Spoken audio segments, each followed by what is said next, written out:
الحنان المنان الذي خلق الإنسان وعلمه البيان والصلاة والسلام على رسوله سيد الإنس والجان وعلى آله وأصحابه ذوي الخير والإحسان أما بعد فأعوذ بالله من الشيطان الرجيم بسم الله الرحمن الرحيم هو الذي أرسل رسوله بالهدى ودين الحق ليظهره على الدين كله ولو كره المشركون صدق الله مولانا العظيم وبلغنا رسوله النبي الأمين المتين المختار الكريم ونحن على ذلك لمن الشاهدين والشاكرين والحمد لله رب العالمين۔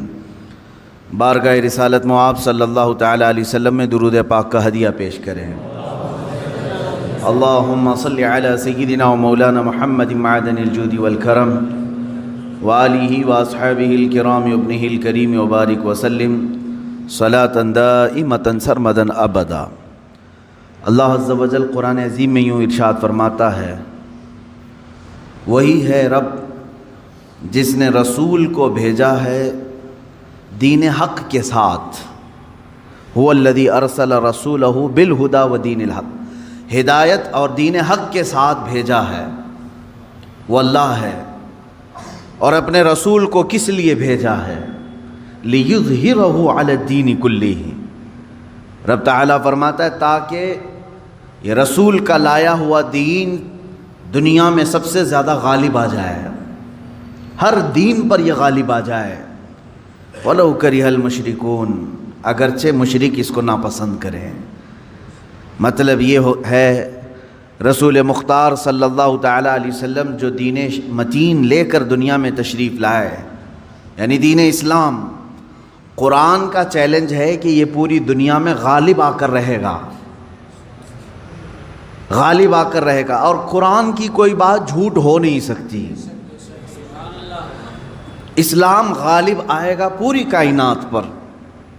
سب سے بہتر، سب سے برتر جو دین کہلائے گا دنیا میں وہ اسلام ہوگا، کیونکہ یہی دین حق ہے جس کے متعلق قرآن پاک نے ارشاد فرمایا۔ اب یہ کب غالب آئے گا، کیسے غالب آئے گا؟ رسول پاک صلی اللہ تعالیٰ علیہ وسلم تشریف لائے تھے تو صرف مکہ والوں میں یہ دین کا پرچار کرنا مقصد نہیں تھا، بلکہ یہ دین عالمی ہے، آفاقی مذہب ہے، ہر کونے کونے تک پہنچانا یہ مقصد رہا ہے۔ اسی لیے رسول پاک صلی اللہ تعالیٰ علیہ وسلم نے مدینہ طیبہ ہجرت کر فرمانے کے بعد کچھ خاص صحابہ کو سفیر بنایا اور خط لکھے بادشاہوں کے نام، کسریٰ کے نام پر، شاہ مقوقس کے نام پر، روم کے بادشاہ کے نام پر یہ خطوط لکھے گئے، اور صحابہ لے کر پہنچے بھی، اور ان کے درباروں میں بادشاہوں کو ڈائریکٹ انہوں نے اسلام کی دعوت دی۔ کون؟ صحابہ اکرام نے، اور کہا اسلم تسلم، اسلام لاؤ امن پا جاؤ گے۔ چھوٹی گلیوں میں نہیں، صحابہ نے براہ راست کس پہ تبلیغ کیا؟ بادشاہوں پر۔ اور ان میں کچھ بادشاہ دائرہ اسلام میں آ بھی گئے، اور کچھ ظلم و زیادتی بھی کیے صحابہ کے ساتھ۔ حضور صلی اللہ تعالیٰ علیہ وسلم کے ایک قاصد صحابی کو ایک بادشاہ نے قتل کر دیا، یہ پیغام لانے کی بنیاد پر، اور ایک بادشاہ کسریٰ نے حضور اکرم صلی اللہ علیہ وسلم کا خط پھاڑ کر پھینک دیا، جو اسلام کی دعوت میرے آقا صلی اللہ علیہ وسلم نے اس تک پہنچائی تھی۔ لیکن ہوا کیا؟ جب واپس خبر آئی مدینہ طیبہ، رسول اکرم صلی اللہ علیہ وسلم کو جب یہ خبر دی گئی تو میرے آقا نے فرمایا، دیکھنا عنقریب جس طرح اس نے میرے خط کو پھاڑا، اللہ اس کی سلطنت کو ٹکڑے کر دے گا۔ چند سال نہیں گزرے تھے، کسریٰ کے محل میں بغاوت شروع ہو گئی۔ کس نے بغاوت کی؟ خود اس کے گھر والوں نے، اس کے بیٹوں نے، یہاں تک کہ بادشاہ کو قتل کر دیا گیا۔ بادشاہ کو قتل کر دیا اس کے اپنوں نے، اور اس کی سلطنت جو کسریٰ سپر پاور تھا اس وقت کا امریکہ تھا، اس کے اتنے ٹکڑے ہو گئے کہ 14 صدیاں گزر گئی، آج تک دوبارہ کوئی کسریٰ آیا نہیں۔ وہ سپر پاور کبھی دوبارہ دنیا میں آ نہیں سکا، عزیزان گرامی وقار، رسول پاک صلی اللہ تعالیٰ علیہ وسلم نے پورے دنیا میں اسلام کی تبلیغ کے لیے صحابہ کو بھیجا، حتیٰ کہ ہم ہندوستان میں ہیں، یہاں سے لے کر عرب شریف جو ہے مکہ یا مدینہ طیبہ 4000 کلومیٹر سے لمبا فاصلہ ہے۔ آج تو پلین اڑ کر کے گھنٹوں میں ادھر سے ادھر ہو جائے گی۔ اس وقت میرے آقا صلی اللہ تعالیٰ علیہ وسلم کی حیات طیبہ میں ہی سن 8 ہجری میں ہی چند صحابہ کی جماعت ہندوستان بھی آئی اور اسلام کی دعوت یہاں پر انہوں نے پیش کیا۔ یہ کیرلا کی سرزمین سے اسلام کی دعوت شروع ہوئی اور دیکھتے ہی دیکھتے پورے ہند میں بھی پھیلی۔ چند سالوں کے بعد محمد بن قاسم آئے، ان کے ذریعے سے اسلام کی دعوت اور پھیلی۔ ان کے بعد اور تابعین آئے، پھر سرکار غریب نواز تشریف لائے اور ان کے ذریعے سے اسلام کی تبلیغ میں کافی اشاعت ہوئی۔ میں یہ کہنا چاہتا ہوں کہ اللہ تبارک و تعالیٰ نے جو فرمایا لِيُظْهِرَهُ عَلَى الدِّينِ كُلِّهِ، یہ رسول کو جو دین دے کر بھیجا ہے اللہ، اسی لیے بھیجا ہے کہ پوری دنیا کے دینوں پر یہ غالب آ جائے، سارے مذہب پر، سارے مذاہب پر اسلام غالب آئے گا، اگرچہ کافر اور مشرک اس کو ناپسند کریں گے۔ میرے عزیزو، وہ وقت اب تک نہیں آیا جو قرآن نے وعدہ کیا ہے کہ یہ دین غالب آ کر رہے گا، اب تک نہیں آیا۔ غالب کا مطلب یہ ہوگا کہ پوری دنیا میں صرف یہی چلے گا اور کچھ نہیں چلے گا۔ غالب کا معنی یہ میں یہاں مراد لے رہا ہوں۔ اس طرح سے 1400 سال میں کبھی نہیں ہو سکا۔ سیدنا ابو بکر صدیق رضی اللہ تعالیٰ عنہ کے زمانے میں خلافت کی وسعت ہوئی، یمن تک پہنچ گیا۔ حضرت عمر فاروق رضی اللہ تعالیٰ عنہ کے زمانے میں اور وسعت ہوئی، شام، ایران، عراق، مصر، یہ سب دائرہ اسلام میں آئے۔ حضرت عثمان غنی رضی اللہ تعالیٰ عنہ کے زمانے میں اسلام کی سرحدیں اور پھیلیں، یہاں تک کہ آذربائیجان تک پہنچ گئے۔ مولا علی کرم اللہ وجہہ الکریم کے زمانے میں اور وسعتیں ہوئی، ہند تک اسلام پھیل چکا تھا۔ اب اسی طرح بعد کے جو ملوک آئے، یعنی اموی جو خلافت تھی، اس میں جتنے بادشاہ آئے انہوں نے بھی اسلام کی وسعتوں کو پھیلایا، لیکن پورے کے پوری دنیا پر اسلام کو غالب کرنے کے لیے کوئی بادشاہ نہیں آیا۔ تقریباً عباسی خلافت جو ہے 550 سال کے قریب چلی۔ ان کے بعد خلافت عثمانیہ جو ترکی کی ہے، ان کی بھی حکومت تقریباً 600 کے آس پاس چلی، 650 سال تک۔ اب اندازہ کریں، ترکی کی خلافت عثمانیہ کی بھی سرحدیں تقریباً 3 انٹرکانٹیننٹل تک پہنچتی تھی، بر اعظم۔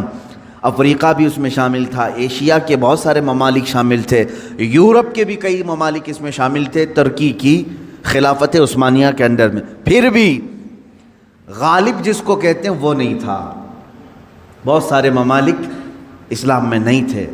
تو اب یہ 14 صدیوں کی تاریخ میں نے آپ کو اجمالاً بتا دی، خلافت راشدہ سے لے کر خلافت عثمانیہ تک، خلافت راشدہ سے لے کر خلافت عثمانیہ تک، یعنی تقریباً 632 عیسوی سے لے کر 1921 تک پورا کا پورا جو یہ یعنی مسافت ہے، اس میں سب بادشاہان اسلام، خلفائے اسلام آئے، لیکن دین غالب جس کو کہا گیا ہے قرآن میں وہ نہیں تھا۔ ہاں، چند ملکوں میں ہے، آج بھی 57 کنٹریز میں اسلام ہے تقریباً۔ اسلام تو پوری دنیا میں ہے، لیکن 57 کنٹریز ایسی ہیں جو اپنے آپ کو اسلامی ملک کہتی ہیں، جہاں کے بادشاہ، جہاں کا نظام اکثر بیشتر اسلام سے ملتا جلتا ہے۔ اسلامی کنٹریز کے نام پر 57 ملک آج بھی ہیں، لیکن پھر بھی جو اللہ نے فرمایا پوری دنیا میں غالب آئے گا وہ نہیں ہوا۔ اب ہم رب تعالیٰ سے پوچھتے ہیں مولا وہ کب آئے گا جب پوری دنیا پر صرف دین اسلام غالب ہوگا اور رسول کا یہ دین غالب آ کر رہے گا، یہ بات طے ہے۔ جب اللہ نے فرمایا تو ہونا ہے۔ اس سے پہلے جو حالات آئیں گے وہ بھی میں بتاؤں گا آج کی اس گفتگو میں۔ رسول پاک صلی اللہ تعالیٰ علیہ وسلم سے ہی پوچھ لیتے ہیں کہ آقا، آپ کا لایا ہوا یہ دین پوری دنیا کے چپے چپے میں کب پھیلے گا، کب ہر انسان دائرہ اسلام میں رہے گا، اللہ کے نبی صلی اللہ تعالیٰ علیہ وسلم ارشاد فرماتے ہیں قیامت کے قریب میری اولاد میں ایک میرا بیٹا پیدا ہوگا جس کا نام محمد ہوگا، حضور صلی اللہ علیہ وسلم کے نام پر ہوگا، اور دنیا اسے لقب سے یاد کرے گی مہدی کے نام سے۔ اور حضور اکرم صلی اللہ علیہ وسلم نے ارشاد فرمایا میری نسل میں، میری اولاد میں، حضرت فاطمہ کی اولاد میں جب وہ پیدا ہوں گے دنیا میں اور پھر ان کی خلافت قائم ہوگی تو فرمایا گیا کہ پوری دنیا میں صرف اور صرف اسلام غالب آ کر رہے گا۔ اب وہ زمانہ کب آئے گا؟ ہاں، اللہ کا وعدہ برحق ہے۔ اللہ نے فرمایا یہ دین پوری دنیا پر غالب آ کر رہے گا، چاہے تم پسند کرو نہ پسند کرو۔ اب میری گفتگو کو بھی بہت سارے لوگ ناپسند کریں گے، وہ یہی کہیں گے ایک سامپردائک بھاشن ہے، یعنی ایک دوسرے کے بھید بھاؤ کی بات نہیں۔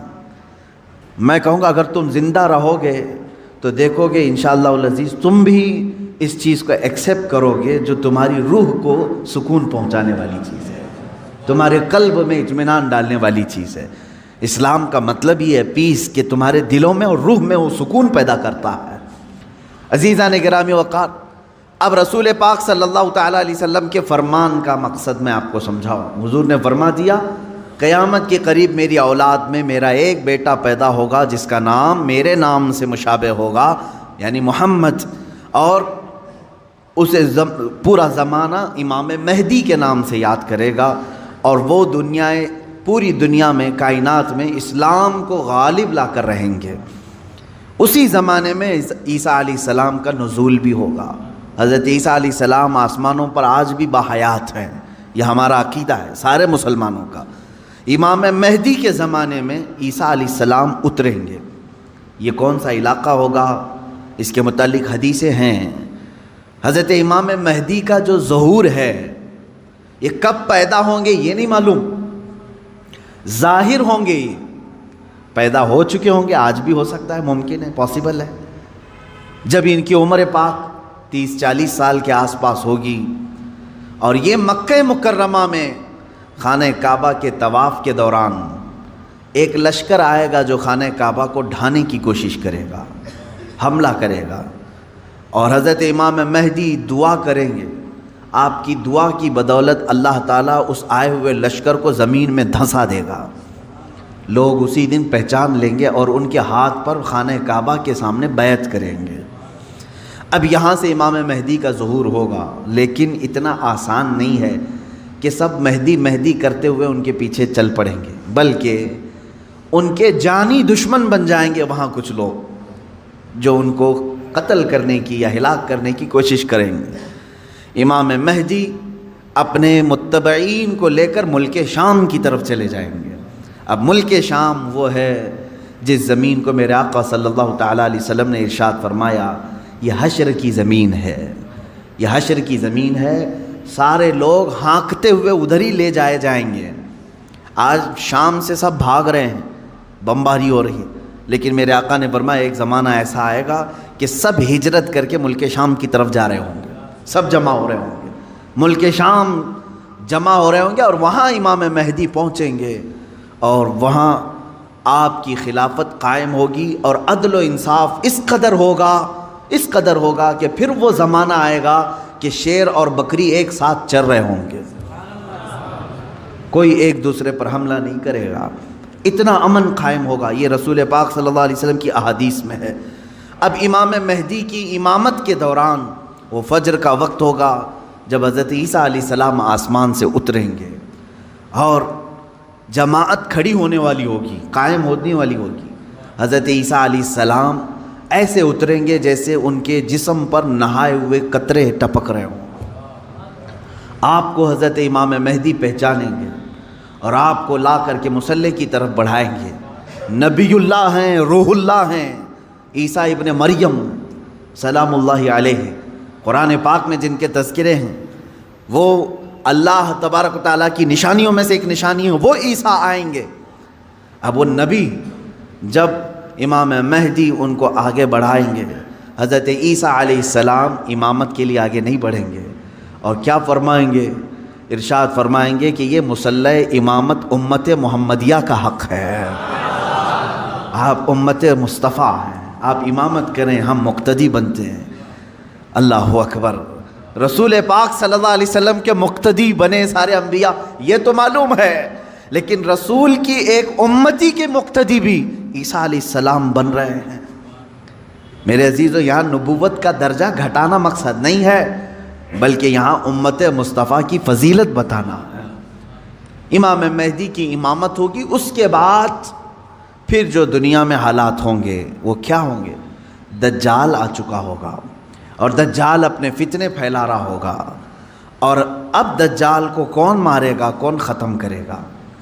سارے لوگ پریشان ہو چکے ہوں گے، قتل عام کر رہا ہوگا لوگوں کو، ایمان والوں کا، جو اسے خدا کہے اسے چھوڑ دے، اور جو اسے خدا نہ مانے اسے دونوں پیر پکڑ کر چیر دے یا گرم کھولتے ہوئے تیل میں ڈال دے، ظلم و ستم کی حد کر دے گا۔ کچھ لوگ ڈر کر کے کفر کر دیں گے، شرک میں مبتلا ہو جائیں گے، اور کچھ ایمان پر قائم رہیں گے، لیکن یہ زمانہ زیادہ دن تک نہیں چلے گا۔ حضرت عیسیٰ علیہ الصلاۃ والتسلیم کے نزول کے بعد عیسیٰ علیہ السلام کی جہاں تک خوشبو جائے گی یا ہوا انہیں مس کر کے نکل رہی ہوگی، تو وہ ہوا دجال کو جیسے لگے گی وہ پگھلتا جائے گا، جیسے موم آگ کی گرمی سے پگھلتا ہے، دجال عیسیٰ علیہ الصلاۃ والتسلیم کی دوری کی ہوا سے ہی پگھل رہا ہوگا۔ یہاں تک کہ مقام لد ایک جگہ ہے، اسرائیل میں ہے وہ آج، اور دنیا کا بڑا ایئرپورٹ انہوں نے وہاں پر بنایا ہے، مقام لد، لد کا ایئرپورٹ بھی بنا ہوا ہے، اور حدیث پاک میں ہے عیسیٰ علیہ السلام مقام لد پہ اس کو اپنے تیر سے نشانہ بنائیں گے اور قتل کر دیں گے، اور امت مصطفیٰ کا یہ آخری فتنہ بھی ختم ہو جائے گا۔ اب اس کے بعد کیا ہوگا؟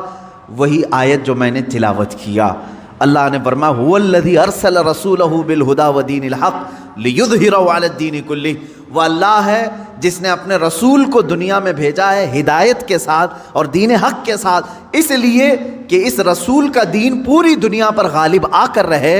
اب یہ دین غالب آئے گا دجال کے خاتمے کے بعد امام مہدی کے ہاتھوں سے۔ ہر ملک یا ہر سلطنت جہاں کہیں تخت ہوگا وہاں پرچم صرف اسلام کا لہرا رہا ہوگا۔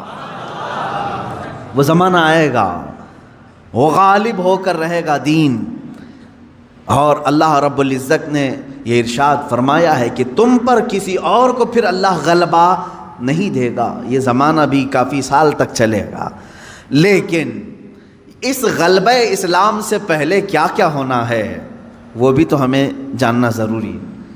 آج کے وہی حالات ہیں جو مجھے اس گفتگو پر آمادہ کر رہے ہیں۔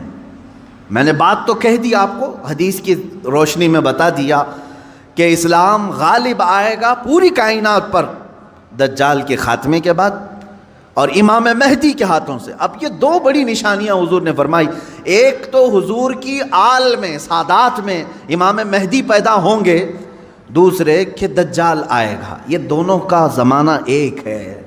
یہ کب ہوگا؟ کیا اس سے پہلے کچھ نشانیاں ہیں کہ دجال آنے والا ہے؟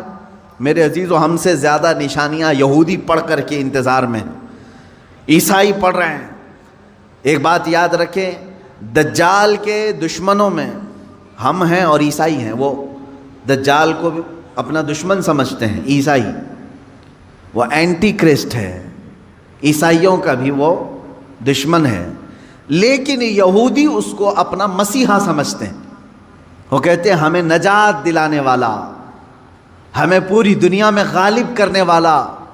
جیسے آج ہم حدیث پاک پڑھ کر کے کہہ رہے ہیں امام مہدی آئیں گے اور پوری دنیا میں اسلام غالب ہوگا، یہودی یہ کہتے ہیں لوسیفر آئے گا یا دجال آئے گا، جس کو وہ مسیحا کہہ رہے ہیں، اور وہ ان کو نجات دلائے گا سارے ظلموں سے اور پوری دنیا میں ان کی حکومت قائم کرنے میں ان کی مدد کرے گا۔ اور اس لیے دجال کے آنے سے پہلے جو جو نشانیاں ہونی ہیں یہ یہودی خود کر کے دکھا رہے ہیں۔ کیا ہے؟ بڑی مقدس کتابوں میں یہ باتیں لکھی گئی ہیں۔ دیکھنا دجال کے آنے سے پہلے دنیا میں ایک بڑی علامت یہ ظاہر ہوگی کہ دنیا حق کو باطل بنا کر پیش کرے گی اور باطل کو حق بنا کر پیش کرے گی. یہ ہے آج سچ کو جھوٹ میں تبدیل کر کے دکھا دیا جائے، شعبدہ بازی، اور اچھے خاصے لوگ بھی، پڑھے لکھے لوگ بھی اس کو جھوٹ سمجھنے لگ جائیں، یعنی سچ کو جھوٹ بنانا اور جھوٹ بات کو سچ سمجھانا. یہ اس کام میں اگر سب سے زیادہ مہارت کسی کو ہے تو یہ دجالی میڈیا کو ہے. میڈیا آج دجال کے آنے کے راستے ہموار کر رہی ہے، اور خود عالمی میڈیا کی بات کر رہا ہوں میں، پوری دنیا کی میڈیا اس میں ملوث ہے. ذہنوں کو ڈائیورٹ کر دینا، اصل مدعے سے بھٹکا دینا، یہ کام کون کر رہا ہے آج سب سے زیادہ؟ میڈیا کر رہی ہے. میرے عزیزو، سچ بات کو جھوٹ بنا کر پیش کرنا یہ دجال کے آنے سے پہلے ہوگا، اور کثرت سے ہوگا، کثرت سے ہوگا. یوں سمجھ لیں ایک پرہیزگار متقی شخص کو لا کر کھڑا کر دیا جائے گا اور اسے 100 لوگ بولیں گے یہ چور ہے، چور ہے، چور ہے، اور دنیا سمجھنے لگے گی کہ ہاں شاید چور ہے. دنیا سمجھنے لگ جائے گی. یعنی تقریباً 90% لوگ ان کی باتوں پر یقین کرنے لگ جائیں گے کہ شاید یہ چور ہے، شاید یہ چور ہے. اور اسی طرح کسی ظالم منحوس چور کو لا کر کے وہ کھڑا کریں گے اور کہیں گے یہ پرہیزگار ہے، یہ پرہیزگار ہے، یہ پرہیزگار ہے، اور دنیا اس کو پرہیزگار سمجھنے لگ جائے گی. کیا یہ دونوں چیزیں آج کرنے کے لیے پوری social media, internet, news channel نہیں ملوث ہیں اس میں؟ چوروں کو حکومت پر بٹھا کر کے ان کی فضیلت بیان کرنا ہندوستان سے زیادہ ہمیں کہاں نظر آئے گا؟ سب سے زیادہ ہمیں یہاں نظر آتا ہے. جو پورے کے پورے ملک کو گبن کر کے بیٹھے، اسے مسیحات اور اسے لوگوں کا ایسا بے کسوں کا کس جس کو کہا جائے ایسا بنا کر پیش کرنا، یہ میڈیا کا رول ہے. عزیزان گرامی وقار، پورے ذہنوں کو ڈائیورٹ کیا جائے گا اور تقریباً یہ جادو کی طرح اثر کر جائے گا لوگوں پر. مثال کے طور پر ایک جادوگر کسی محلے میں آتا ہے، شعبدہ بازی دکھاتا ہے. پہلے تو ہوتا تھا سڑکوں پر ہی کھڑے ہو جاتے تھے سانپ کا کھیل دکھانے والے، یا کسی بچے کو لیٹا کر چادر اوڑھا کر اس کی گردن الگ کر کے دکھانے والے، یہ شعبدہ بازی ہوتی تھی. لیکن ایک بات یاد رکھیں، لوگ گھیرا ڈال کر دیکھتے تو ہیں، اس میں 90% لوگ صحیح سمجھ لیتے تھے، جبکہ وہ آنکھوں کا دھوکہ ہے. بہت ساری چیزیں اتنے شارپ طریقے سے وہ جادوگر کر کے دکھاتا ہے کہ تمہاری آنکھوں کو دھوکہ ہوتا ہے. لیکن میرے عزیزو، اسی مجمع میں 5 یا 10% ایسے لوگ بھی ہوتے ہیں جو اس کے ان کاموں پر یقین نہیں کرتے. ہے ہر زمانے میں جہاں پر بھی جو جادو دکھا رہا ہے اس کے مجمع میں پورے 100% لوگ یقین کرنے والے نہیں ہوتے. چند لوگوں کے دلوں میں شک ہوتا ہے کچھ تو اس نے گڑبڑ کیا ہے. اب یہ وہ لوگ ہوتے ہیں جن کی عقل سلیم ہوتی ہے اور دل پاک ہوتا ہے، ان کے اوپر جلدی جادو اثر نہیں کرتا. اسی طرح میرے عزیزو، آج کے زمانے میں یہ جو دجالی نظام قائم ہے اس کا اثر بھی بھولے بھالے لوگوں میں تقریباً ہو جاتا ہے، لیکن سلیم فطرت والے جو عقل سلیم رکھتے ہیں ان پر ان کا جادو اثر نہیں کرے گا. اب آپ سب کو میں پہلے سے آگاہ کر رہا ہوں، اپنے ذہن کو، اپنے عقل کو سلیم بنا کر کے رکھو. یہ کیسے رہے گا؟ اللہ کی باتوں پر یقین رکھو، اور اس کے علاوہ جو بھی کہے گا، اللہ اس کے رسول کے علاوہ جو بھی کہے گا وہ سچ بھی ہو سکتا ہے، جھوٹ بھی ہو سکتا ہے، مگر میرے مولا کے قول میں جھوٹ کی طرف شائبہ بھی نہیں، سچ ہی ہوگا.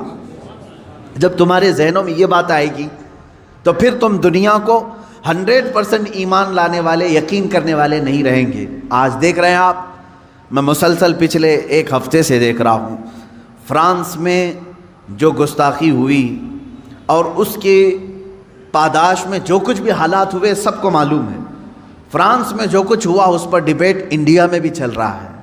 ہندوستان کے ہر نیوز اینکر اس کو لے کر کے گرما گرم بحث کر رہے ہیں، اور کچھ ایسے لوگوں کو لا کر بٹھایا جاتا ہے، مجھے ان کے بارے میں معلوم نہیں، وہ پیڈ ہوتے ہیں یا بکے ہوئے ہوتے ہیں یا ان کو اسکرپٹ یعنی سکھائی جاتی ہیں، لکھ کر کے دیے جاتے، پتہ نہیں کون لوگ بیٹھتے ہیں. آپ کو عام لوگ ہیں آپ، مجھے معلوم ہے، لیکن میں آپ کے سامنے گفتگو کر رہا ہوں. سنیے، ایک اسکول کا ٹیچر بلیک بورڈ پر کارٹون بناتا ہے رسول پاک صلی اللہ علیہ وسلم کا. اس کی شکایت بھی ہوتی رہی لیکن وہ باز نہیں آیا، اور اسی علاقے کا کوئی ایک نوجوان اس سے برداشت نہیں ہوا، اس نے جا کر کے اس کا سر قلم کر دیا. یہ ہے، معلوم ہے آپ کو، یہ رپورٹ ہے، آپ کو معلوم ہے. اس نے سر قلم کر دیا، وہ اس کا اپنا پرسنلی معاملہ تھا، عبداللہ شیشانی جو بھی ہے. اب اس کو کیا چھوڑ دیا؟ لوگوں نے چھوڑ دیا عبداللہ کو، بلکہ اسی وقت گولیوں سے بھون دیا فرانس کی پولیس نے، ختم کر دیا. دونوں ختم ہو گئے، جن کے دونوں کے معاملات تھے وہ چلے گئے. اب میں ایک جملہ کہتا ہوں، تمہارے نزدیک عبداللہ شیشانی ٹیررسٹ ہے، یعنی اس نے سر قلم کیا اس لیے یہ ٹیررسٹ ہے. ہمارے نزدیک رسول کا خاکہ بنانے والا سب سے بڑا ٹیررسٹ، ظاہر سی بات ہے. اب فیصلہ یہی ہوگا، تمہارے نظر میں جو ٹیررسٹ تھا اس نے اس کو قتل کیا جو ہمارے نظر میں ٹیررسٹ تھا. بہرحال یہ معاملہ ہو گیا یا ختم ہو گئی بات. لیکن میرے عزیزو، اس واقعے کے بعد فرانس کی حکومت کو کسی ایک کی طرفداری کر کے گورنمنٹ بلڈنگوں پر حضور پاک صلی اللہ علیہ وسلم کے خاکے لگانے کا کیا مقصد تھا؟ حکومت کسی ایک ویکتی کے، ایک پرسنل شخص کی حمایت کرتے ہوئے اور گورنمنٹ کی بلڈنگ پر بڑی سائز میں حضور پاک صلی اللہ علیہ وسلم کی تصویر لگا رہی ہے، یعنی کارٹون بنا کر کے. کارٹون در حقیقت یہ گالی کی صورت ہے. آدمی صاف گالی نہیں دے سکتا تو اس کی صورت بگاڑ کر کے کہیں لکھ دے. حضور پاک صلی اللہ علیہ وسلم کو انہوں نے کیا.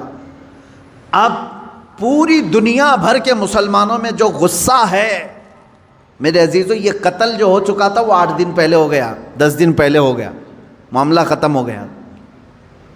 اس قتل پر کسی نے احتجاج نہیں کیا. کہیں ہے کہ پروٹیسٹ نہیں ہوا؟ پوری دنیا بھر کے مسلمان جو راستوں پر آئے یا پروٹیسٹ کیے، کس کے متعلق؟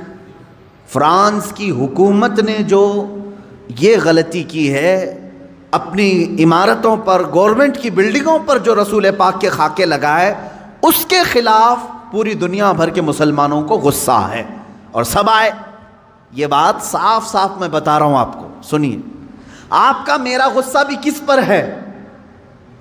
دیکھیں، ٹیچر کا معاملہ ختم ہو گیا، اس نے کیا تھا، سامنے والے نے مار دیا، وہ معاملہ ختم ہو گیا، وہاں ختم ہو گئی چیز. اور جس نے قتل کیا اس کو بھی تم لوگوں نے نہیں چھوڑا، وہ بھی اس کو بھی گولیوں سے مار دیا، معاملہ ختم. لیکن ایک گورنمنٹ کا بلڈنگ پر اس طرح سے تصویریں لگانا، یہ در حقیقت پوری دنیا کے مسلمانوں کو جھنجھوڑنا تھا، پوری دنیا کے مسلمانوں کے دلوں پر ضرب لگانا تھا. اب ہم پروٹیسٹ کیے، آپ پروٹیسٹ کیے، ہم نے کہا، لیکن ہندوستان میں آنے کے بعد اب دجالی نظام کی جو میڈیا ہوتی ہے یہ کیا کرتی ہے؟ پورے بحث کو ڈائیورٹ کرتی ہے، پورے مدے کو ڈائیورٹ کرتی ہے. یہ سارے جتنے پروٹیسٹ ہو رہے ہیں، نیوز والے اسے کیا دکھا رہے ہیں جانتے ہیں آپ؟ نیوز والے یہ دکھا رہے ہیں کہ دیکھو، ایک ٹیررسٹ کی حمایت میں اتنے مسلمان ہندوستان کی سڑکوں پر آ گئے. یعنی عبداللہ شیشانی نے جو قتل کیا ٹیچر کا، اس کی حمایت میں یہ سارے لوگ کھڑے ہیں اور پورا ڈیبیٹ اسی پر چل رہا ہے. کیا آپ لوگ ہندوستان میں رہ کر کے ایک قتل کی حمایت کرتے ہیں؟ ایک قتل کی حمایت کرتے ہیں؟ ہم نے کہاں یہ قتل کے متعلق پروٹیسٹ کیا ہے؟ بتاؤ ذرا صحیح. اس عبداللہ نامی لڑکے کا کسی ایک کے ہاتھ میں بینر آیا پوری دنیا میں کہیں پر کہ اس کے قتل کی حمایت میں پروٹیسٹ ہو رہا ہے؟ میرے عزیزو، پورے مدے کو ڈائیورٹ کرنا یہ میڈیا کا کام ہے، جبکہ انہیں معلوم ہے کہ پوری دنیا کے مسلمان جو پروٹیسٹ کر رہے ہیں وہ قتل کے متعلق نہیں، بلکہ وہ فرانس کی گورنمنٹ کی حرکتوں پر پروٹیسٹ کر رہے ہیں. اب اس کی ایک مثال میں آپ کو بتا دوں. یہ میڈیا اینکرز یہ کہتے ہیں کہ فرانس کا وہ اندرونی معاملہ ہے، وہ چاہیں ان کو فریڈم آف ایکسپریشن ہے، وہ سیکولر ہیں، وہ چاہیں تو کسی ایک ویکتی کی حمایت کریں اور بلڈنگ کی پوری تصویر لگا دیں رسول پاک صلی اللہ تعالیٰ علیہ وسلم کی تصویر سے. میرے عزیزو، اگر یہ فرانس کا اندرونی معاملہ ہے تو انڈیا میں ڈیبیٹ کیوں ہو رہا ہے؟ آپ کے نیوز روم میں یہ بحث کیوں ہو رہی ہے؟ آپ یہ سمجھیں اس زمانے کا سب سے بڑا خطرناک جال یہ میڈیا ہے، نیوز کا. جو اب ظاہر سی بات ہے یہ ہماری بھی کلپس اٹھا کر کے چلائیں گے اور پھر ہمیں بھی بتائیں بھڑکاؤ مولانا ہے، سامپردائک پھیلانے والے ہیں، ہماری گفتگو کو کاٹ کر کے پیش کریں گے، ان کا کام ہی وہ ہے. لیکن میں آپ کو بتاؤں کہ پورے ہندوستانی مسلمانوں کے دماغ کو ڈائیورٹ کر رہے ہیں کہ تم لوگ جو پروٹیسٹ کر رہے ہو ایک قتل کی حمایت میں کیسے پروٹیسٹ کر رہے ہو.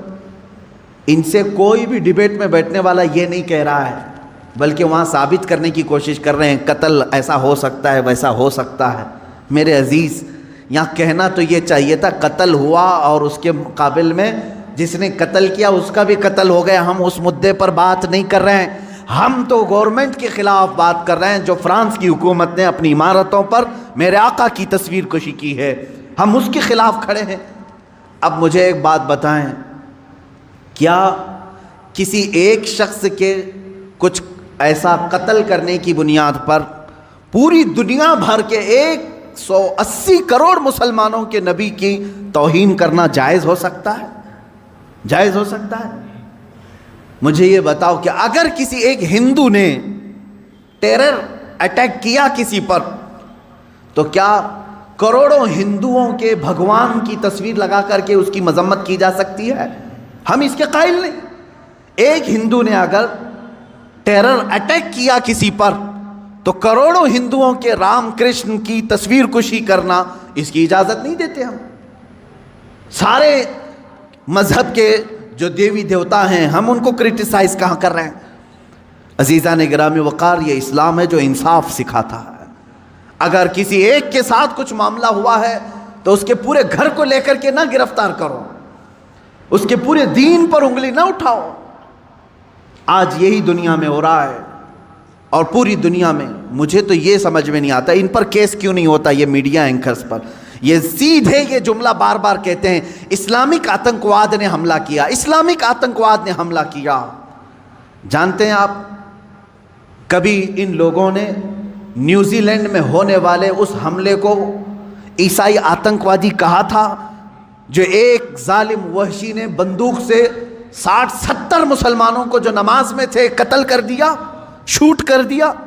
کیا آپ کو نہیں معلوم اس وقت یہ میڈیا والوں نے کیا عیسائی آتنکواد کہا تھا، کرسچن ٹیررزم کہا تھا؟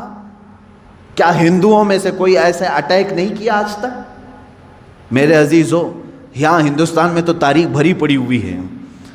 عبداللہ شیشانی جو تھا اس کو برداشت نہیں ہوا، اس نے سامنے والے پر حملہ کر دیا. کس لیے؟ اس لیے کہ اس کے نبی کی توہین تم سامنے کر رہے تھے. نبی تو بہت دور کی بات ہے میرے سے. یہاں حالات انسان کیسے ہیں، ہمارے ماں باپ پر بھی اگر کوئی گالی گلوچ کرتا ہے تو ہم خاموش کہاں بیٹھتے ہیں؟ کوئی خاموش بیٹھتا ہے؟ اٹھاتا ہے، مارتا ہے. تو انسان کی یہ فطرت ہے. لیکن اس سے بڑی آتنکوادی میں یہاں تمہیں بتاؤں جو موب لنچنگ کی شکل میں چل رہی ہے، اس کو کوئی آتنکوادی نہیں کہتا.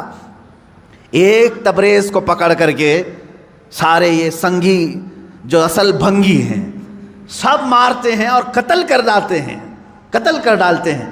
ان کو کوئی میڈیا کا نیوز اینکر ٹیرر اٹیک نہیں کہتا. مر گیا بیچارہ، بیوہ ہے اس کی. آج کس بنیاد پر مارا تھا اس کو؟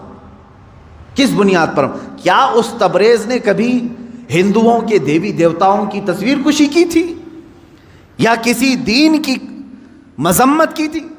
نہیں، فقط چند لوگوں نے مل کر کے اس کو مسلمان سمجھ کر کے قتل کر دیا، مار ڈالا. پہلو خان اس سے پہلے کے یہ قتل ہیں، اور آپ کو اس سے پہلے کی بھی واقعات معلوم ہے 5-6 سال میں کیا چل رہا ہے. کسی کے گھر میں گھسے یہ آتنکوادی، اس کے گھر میں گائے کا گوشت ہے، اس کی وجہ سے اسے قتل کر دیا. یہ کیسے تمہاری فریڈم ایکسپریشن ہے؟ یہاں تو تمہیں کھانے کی آزادی نہیں ہے, فرانس کی حمایت میں بولنے کے لیے بیٹھے ہوئے ہیں. ان کے پاس منہ کیسے ہے؟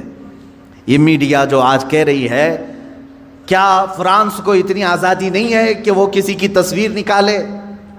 میں کہتا ہوں تم پہلے اپنی آزادی کو دیکھ لو, پہلے اپنی آزادی کو دیکھ لو.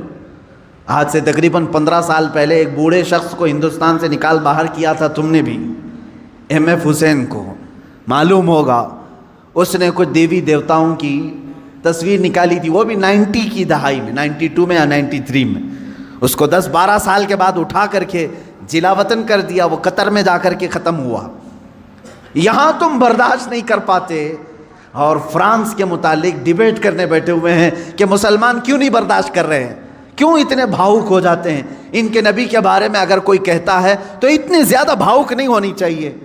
میرے عزیز, تمہیں معلوم نہیں تم اپنے دیوی دیوتاؤں سے کیسی محبت کرتے ہو, یہ ہمیں معلوم نہیں, لیکن ہم اپنے نبی سے اپنی جان سے زیادہ محبت کرتے ہیں.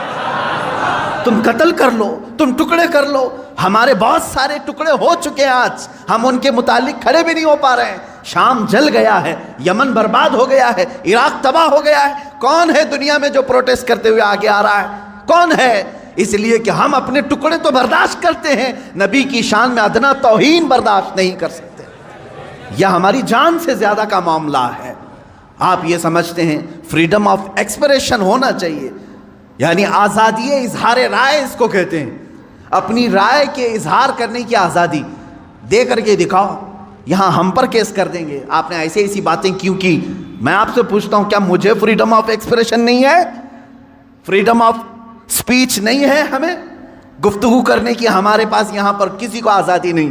کتنے تو رپورٹروں کو ان لوگوں نے جیل میں بھیج دیا ہے حق بات بتانے کی وجہ سے. ابھی کل یا پرسوں ایک کتے کو گرفتار کیا ہے تو پورے کی پورے لوگ راستوں پر کھڑے ہو گئے. نہیں, یہ فریڈم آف ایکسپریشن کے خلاف ہے. اس لیے کہ ہمارا پالا ہوا تھا, تم نے کیسے پکڑ لیا؟ ہمارا پالا ہوا تھا. اصل میں بات یہ ہے کہ ایک اسٹیٹ کی میونسپلٹی نے یا پولیس نے یہ سمجھا کہ آوارہ کتا ہے اور گرفتار کر لیا. ہوا ایسی ہی, ادھر ادھر پھرنے والے کتوں کو میونسپلٹی گرفتار کرتی ہے, لیکن شاید میونسپلٹی کو معلوم نہیں تھا اس کے گلے میں پٹا تھا کسی کا, وہ پالا ہوا تھا. اس کی وجہ سے اب مالک راستے پر آ گئے کہ ہمارا کتا گرفتار ہو گیا ہے. لیکن میرے عزیزو, یہ ڈبل رول آپ کو معلوم نہیں. آپ ایک دوسرے اسٹیٹ میں جائیں, تحقیق کریں, آپ کو معلوم ہوگا صرف 4 سال کے اندر 10 یا 12 ایسے نیوز اینکر ہیں جنہوں نے صحیح بات بتائی تو ان پر کیس ٹھوک دیا اور انہیں اندر بھیج دیا ہے. وہاں کہاں ہے فریڈم آف ایکسپریشن؟ یہ جو دنیا میں چل رہا ہے اس جال کو سمجھو, یہ دجال کے آنے سے پہلے کا جال ہے.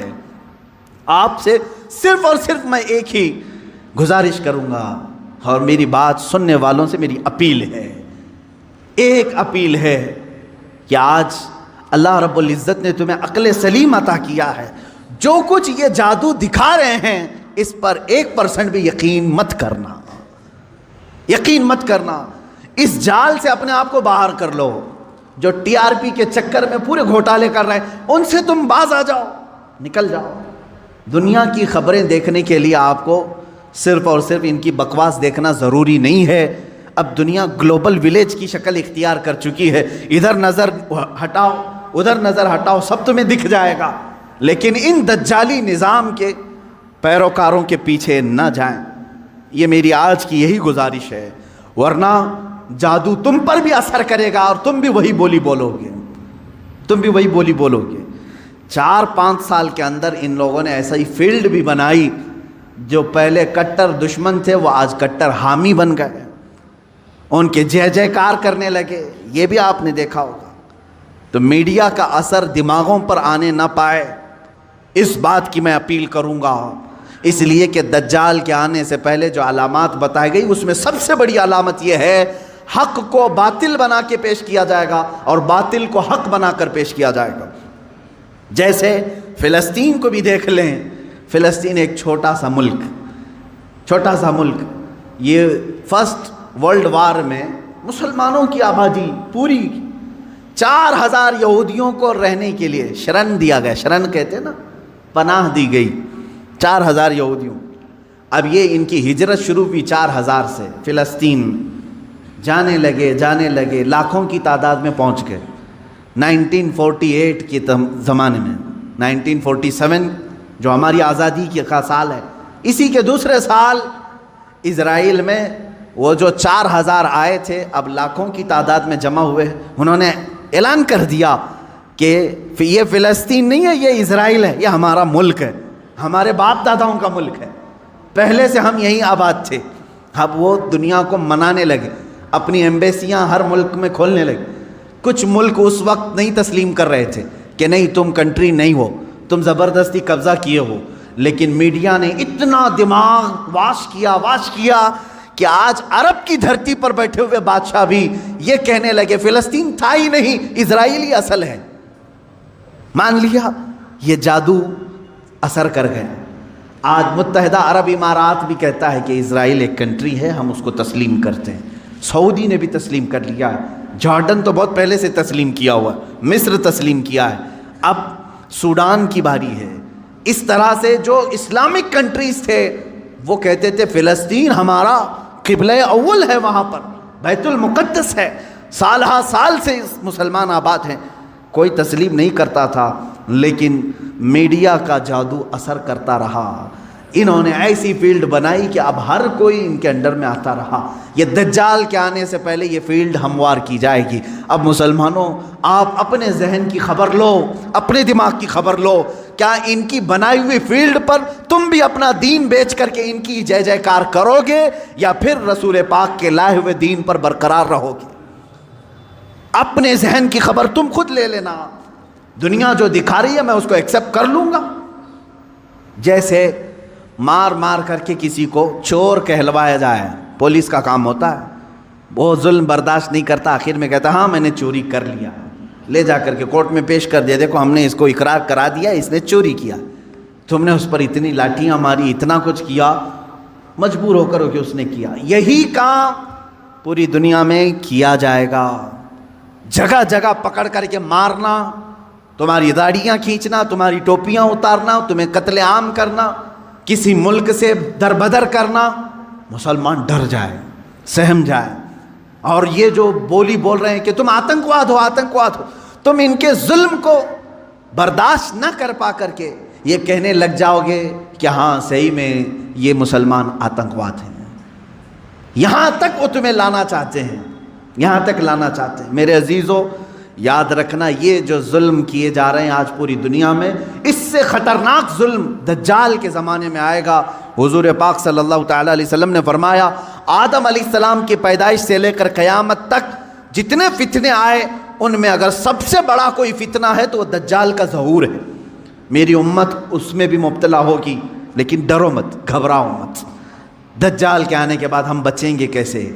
ایک بات یاد رکھنا، جس کے ساتھ اللہ ہے، رب ذوالجلال کا یقین اس کے دل میں ہے، وہ دجال کیا 100 دجالوں سے بھی بچ جائے گا۔ اور جو دجال کے فتنوں سے بچ گیا، میرے آقا صلی اللہ علیہ وسلم نے بشارت دی، وہ بغیر حساب کتاب کے جنت میں جائے۔ سارے فتنے تو دنیا میں اس نے جھیل لی ہے، ساری مصیبتیں جھیل لیا ہے، اللہ رب العزت اسے انعام عطا کرے گا، آپ جنت کے حقدار ہوں گے۔ اس لیے اپنے ذہن کو، اپنی طبیعت کو ہمیشہ سنبھال کر کے رکھو۔ میرا دماغ اور میرا ذہن بکنے والا نہیں، اور چاہے یہ ظلم کے پہاڑ ہم پر توڑ دیں، آج ہو رہا ہے، کل ان کی باری تھی، آج ہماری باری ہے، یہ ہو سکتا ہے۔ آج ان کی باری ہے، کل ہماری باری ہے، یہ ہو سکتا ہے۔ ہم اگر اس ظلم کے شکار ہو گئے تو اے میرے سننے والوں، کبھی نہ گھبرانا، کبھی نہ گھبرانا۔ امت کے علماء جاتے رہے لیکن اسلام پھلتا پھولتا ہی رہا۔ آج اگر ہمارے خون کی اسے ضرورت ہے تو ہم اپنے خون سے اس کی سچائی کریں گے، اس لیے کہ ہم یزیدی نہیں، ہم حسینی کردار رکھتے ہیں۔ ضرورت پڑے تو اسلام کے لیے اپنے خون سے آبیاری کی جائے گی اور دین اسلام کی حفاظت کی جائے گی۔ آپ سب اپنے اختلافات کو ختم کرو. ان دجالی نظاموں پر آپ یقین کبھی مت رکھنا. گھر میں جاتے ہی ٹی وی آن کرنا, اس نیوز کو دیکھتے ہیں, اس نیوز کو دیکھتے ہیں, اور پھر اس کو کہیں آمنا صدقنا, ہم ایمان لایا, ہم تصدیق کرتے ہیں. نہ, آج کے زمانے میں جس نے اس طرح کا یقین کیا, میں سمجھتا ہوں اس نے بہت بڑی گمراہی خرید لی ہے, بہت بڑی گمراہی. ہاں, جب قرآن کھولنا تب کہنا آمنا و صدقنا, میں ایمان لاتا ہوں اور اس کی ہر بات پر تصدیق کرتا ہوں. اس لیے قرآن نے کہا ہے هو الذی ارسل رسولہ بالہدی ودین الحق لیظہرہ علی الدین کلہ ولو کرہ المشرکون. وہ اللہ ہے جس نے اپنے رسول کو ہدایت کے ساتھ بھیجا ہے اور ایک حق دین دے کر کے بھیجا ہے. اس لیے بھیجا کہ اس رسول کا دین پوری دنیا میں غالب آ کر رہے گا, پوری دنیا میں غالب آ کر رہے گا انشاءاللہ العزیز. وہ دن آئے گا جب ہر گھر پر, ہر پارلیمنٹ پر پرچم اسلام لہرا رہا ہوگا. میرے نبی کا, مصطفیٰ کریم صلی اللہ تعالیٰ علیہ وسلم کا نظام بول رہا ہوگا. اللہ رب العزت سے ہم یہ دعا کرتے ہیں کہ مولا اگر ہماری قسمت میں وہ دن لکھے ہوں تو ضرور ہمیں ان دنوں تک زندہ رکھ اور ہماری عمر کو اتنی طویل کر کہ ہم کائنات عالم میں پرچم اسلام کو لہراتے ہوئے دیکھ سکیں, ہمارے دلوں کو سکون ہو سکے. اے قدیر و جبار خدا, اگر ہم غریبوں کے حصے میں کوئی چیز تو لکھنا رکھا ہے تو بس تیری ذات سے یہ امید رکھتے ہیں, تیرے فضل سے یہ یقین رکھتے ہیں کہ ہمیں امام مہدی کی فوج میں شامل فرما دے, ان کی خلافت میں ہم سب کو شامل فرما دے. وآخر دعوانا ان الحمد للہ رب العالمین.